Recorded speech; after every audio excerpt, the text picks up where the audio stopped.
ধন্যবাদ। সদস্য রুমিন ফারহানা, আপনি কিছু বলবেন? পয়েন্ট অফ অর্ডারে এরপর কিন্তু বিধি বলতে হবে, কোন বিধিতে আপনি দাঁড়িয়েছেন। আজকে বলেন, today is a free day, বলুন।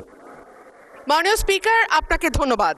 মাননীয় স্পিকার, আমার ইমিডিয়েট আগে আমার যে সহকর্মী সংসদে বললেন কথাটি, এটি দুঃখজনক নিঃসন্দেহে, কিন্তু মাননীয় স্পিকার আমি আপনার দৃষ্টিতে আরেকটি খবর আনতে চাই।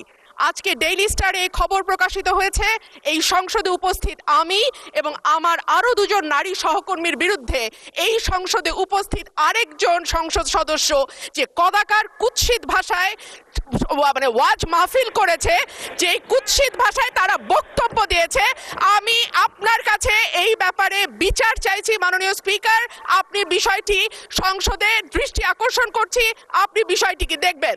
ধন্যবাদ মাননীয় স্পিকার। মাননীয় সদস্য, আপনি রুলস অফ প্রসিডিওর পড়লে দেখবেন যে সংবাদপত্রের রিপোর্টিং নিয়ে কোনো পয়েন্ট অফ অর্ডার হয় না।